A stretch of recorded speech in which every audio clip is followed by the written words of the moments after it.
नमस्कार दोस्तों, स्वागत है आप सभी का आज की वीडियो में। मेरा नाम है आशीष और आज हम जो कहानी सुनने वाले हैं उस कहानी का शीर्षक है राक्षस का भय। तो दोस्तों, कहानी कुछ इस प्रकार है। एक नगर में भद्रसेन नाम का राजा रहता था। उसकी कन्या रत्नवती बहुत रूपवती थी। उसे हर समय यही डर रहता था कि कोई राक्षस उसका अपहरण न कर ले। उसके महल के चारों ओर पहरा रहता था, फिर भी वह सदा डर से कांपती रहती थी। रात के समय उसका डर और भी बढ़ जाता था। एक रात एक राक्षस पहरेदारों की नज़रों से बचता हुआ रत्नवती के घर में घुस गया। घर के एक अंधेरे कोने में जब वह छिपा हुआ था तो उसने सुना कि रत्नवती अपनी एक सहेली से कह रही है कि यह दुष्ट विकार मुझे हर समय परेशान करता है, इसका कोई उपाय करना होगा। राजकुमारी के मुख से यह सुनकर राक्षस ने सोचा कि अवश्य ही विकार नाम का कोई दूसरा राक्षस होगा जिससे राजकुमारी इतनी डरती है। किसी तरह यह जानना चाहिए कि वह कैसा है, कितना बलशाली है। यह सोचकर वह घोड़े का रूप धारण करके अश्वशाला में जा छुपा। उसी रात कुछ देर बाद एक चोर उस राजमहल में आया। वह वहाँ घोड़ों की चोरी के लिए आया था। अश्वशाला में जाकर उसने घोड़ों की देखभाल की और अश्वरूपी राक्षस को ही सबसे सुंदर घोड़ा देखकर वह उसकी पीठ पर चढ़ गया। अश्वरूपी राक्षस ने समझा कि यह व्यक्ति अवश्य ही वही विकार राक्षस है और मुझे पहचान कर मेरी हत्या करने के लिए मेरी पीठ पर चढ़ा है। किंतु अब कोई चारा नहीं बचा था। उसके मुँह में लगाम पड़ चुकी थी। चोर के हाथ में चाबुक भी था। चाबुक लगते ही वह वहां से भाग खड़ा हुआ। कुछ दूर पहुंचकर चोर ने उसे रोकने को लगाम खींची, लेकिन घोड़ा भागता ही चला गया।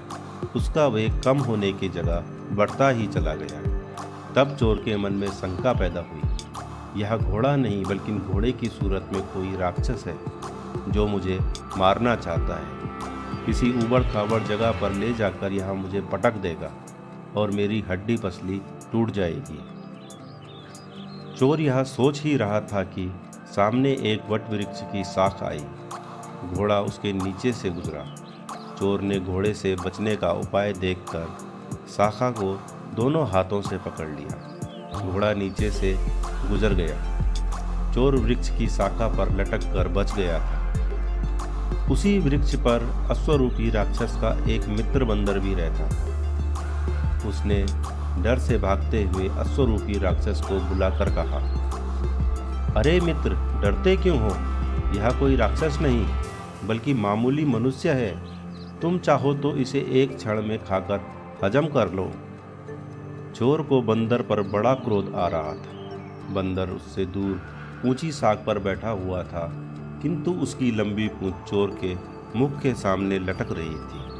चोर ने क्रोधवश उसकी पूंछ को अपने दांतों में भींचकर चबाना शुरू कर दिया। बंदर को पीड़ा तो बहुत हुई, लेकिन मित्र राक्षस के सामने चोर की शक्ति को कम बताने के लिए वह वहां बैठा ही रहा। फिर भी उसके चेहरे पर पीड़ा की छाया साफ नजर आ रही थी। उसे देखकर राक्षस ने कहा, मित्र, चाहे तुम कुछ ही कहो, किंतु तुम्हारा चेहरा कह रहा है कि तुम विकार राक्षस के पंजे में आ गए हो। यह कहकर वह वहां से भाग गया। तो दोस्तों, आपको आज की कहानी कैसी लगी कमेंट करके ज़रूर बताना। अगर कहानी पसंद आई हो तो वीडियो को एक लाइक ज़रूर करें।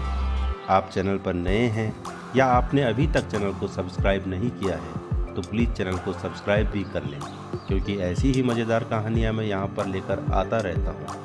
तो मिलते हैं जल्दी से किसी नेक्स्ट वीडियो में एक अच्छी सी कहानी के साथ। तब तक के लिए love you all, bye bye.